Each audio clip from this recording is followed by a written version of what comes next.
So she ignored her gut and was just like, he's not that weird. I'm just being too harsh, too judgmental. Well, he comes up with the groceries, pushes his way into her apartment. Because we live in a day and age where justice has stumbled, lack of accountability is running rampant, and everyone's kind of these soft cowards, people sue each other into oblivion for seemingly no cause. It's because of that I have all kinds of homeowners insurance and vehicle insurance. My cell phone has insurance. I got life and medical insurance. I hate insurance. However, I have been a card-carrying member of USCCA, that's Concealed Carry Liability Insurance, for years now, and I'm not going to stop it in the future. And it's because as a gun-carrying protector of other people, if I ever have to employ a firearm in defense of other folks, I think I'll get sued into oblivion, and even if I'm innocent, I will have to spend six figures just proving my innocence. And therefore, I want USCCA that's got my back. It doesn't cost a lot. It's got a full money-back guarantee if you're not satisfied with it, but I have peace of mind. It's for me, and my wife also has it. I think it's a generally good idea that you should do. If you don't want to do it, you don't have to do it, so there you go. But also when you join USCCA, you get all kinds of different tools that have to do with training and educational things, so it's not just liability insurance. I think it's a good deal. You should check it out. On to the video. Here we go. What's happening, guys? John Lovell, Warrior Poet Society. I'm joined by my wife. You're beautiful. Thank you for coming. Yes, hello. I'm asked all the time gun-related questions, security-related questions. That's my background. That's what I do now. As such, I'm always answering those questions. But most folks don't know, my wife is getting those all the time. From other ladies. They find out that you carry a gun everywhere you go. You're situationally aware. You find out stuff they do or don't do that bothers you, and you kind of sweetly lean in and be like, hey, you're being super dumb. Yeah, let's not die in the woods alone. When you're teaching friends, ladies, about security related stuff, what do you find yourself constantly telling them and kind of getting on to them about? I would say first, if you could just generate a general distrust of your fellow man. Crazy sexist right there. Boo. Unsubscribe. But statistically, the book I'm referring to, The Gift of Fear, most crimes violent against women obviously are committed by men. So just bottom line here, when you're out and about by yourself, you're not in a group, you're not with your husband, it's just you, or maybe even just you and your kids alone. Do not try to make friends with men who ask you, hey, what hotel are you at tonight? You know, that would happen at the airport when I used to travel for a job I worked years ago. Or I'd be with a friend at the grocery store. She'd strike up a conversation with a guy in the parking lot, and she'd accidentally tell him which neighborhood she lived in. And then as, you know, we were driving off, he could see her tag number. These are just pieces of information you don't reveal to strangers because you don't know who's going to follow you, who's going to remember details about how you look, track you down. You could really be putting your life in danger by what you think is just trying to be polite. Sometimes polite women are murdered. I know that sounds funny, but I'm serious. If you go out of your way to be too nice, oh, I don't want to hurt their feelings, I don't want to be rude, you could be put in a trunk and carried out to the woods and you're done. That's it. So you can always end up apologizing to this person later if, oh, you know what, they ended up being a member of your group or they were a friend of a friend, someone trusted. You can apologize, but you can't apologize dead in the woods.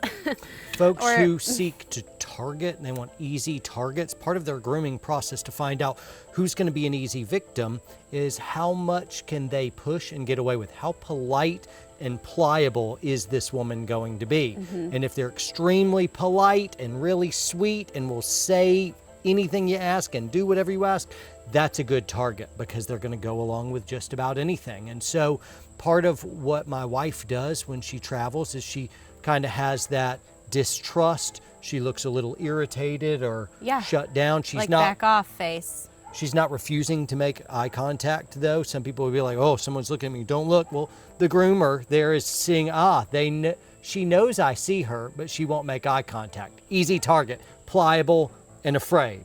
Whereas you can meet their gaze and be like, I see you. You don't say it, and then look away like you're slightly pissed off.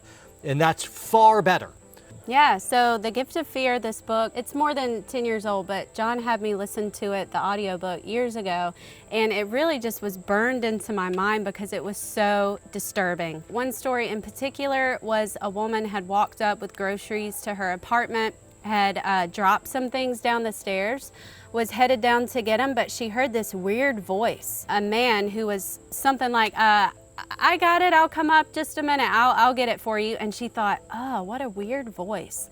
But when he came into view, he looked totally normal. He was well dressed, you know, clean cut, looked nice and polite. And she goes, oh, well, thank you.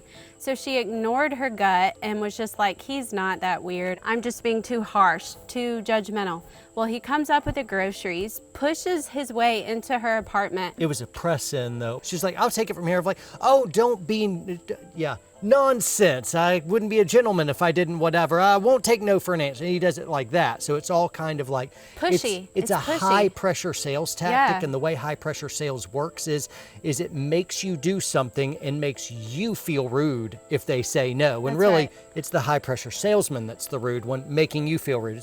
It's a form of social manipulation. That's what he did. She impolited her way straight into a rape scenario, right? And she also just had that gut feeling of something is wrong with this, you know, just that off feeling. And that's what the book really teaches overall, is a lot of times people had that feeling and either they acted on it and they eventually got out of Dodge, or they made a phone call or made a decision and they were rescued, or they just ignored it, went along with it, and something bad usually happened. I think it is better, generally, to be more rude. You can be polite later if you're wrong. Be on your guard, situationally aware, whether you're at your apartment or the grocery store or the airport or staying at a hotel. The world is not all friendly and out to greet you and help you and serve you. They're just not.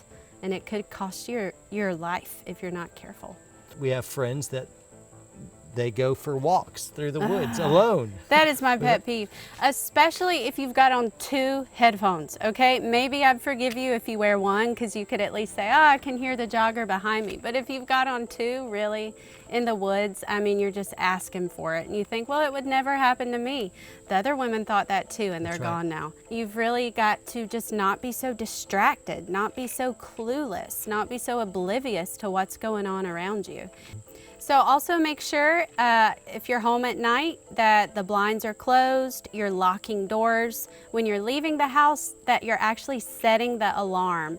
If you have an alarm app on your phone, you can even do it once you're already in the car and you're good to go. You had an aha moment because I was telling you about some scenarios that had happened with a serial rapist. A gal had an alarm, but she thought alarms were just stuff you set at night when you're going to bed, and not like when you go out of the house for just a jog or something like that. We did have an incident like that once. Somehow the alarm was not set. I come home, realize the alarm's not been on. We've been gone for hours. John's out of town traveling. It's my responsibility to protect myself and the boys. I'm home for maybe 10, 15 minutes, and I realize the basement door has been open.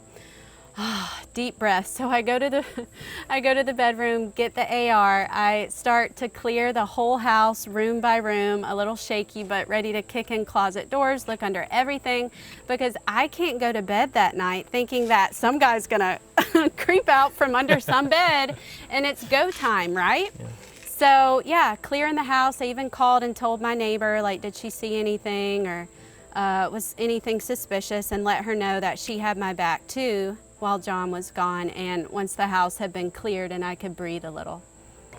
So girls, it is totally your responsibility to protect yourself when your man is not around, and especially when it's you and your kids. They're looking to you for that protection. So you have to take a hold of the situation and be ready to defend them and yourself. So guys, obviously I am talking with you guys about, hey, how do we become better protectors and defenders?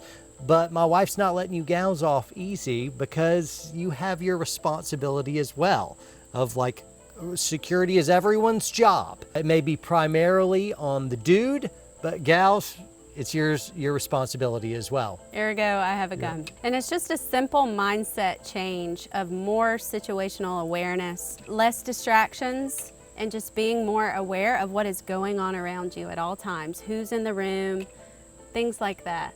All right, so like, comment, subscribe. Thanks for stopping by, and make sure always train hard, train smart. Guys, thank you for tuning in to the video. I think it was an amazing video, but I am slightly biased. Like, comment, share, and subscribe. Also check out our video sponsor, USCCA, link down below. Make sure you train hard, train smart, and stay free. See you guys.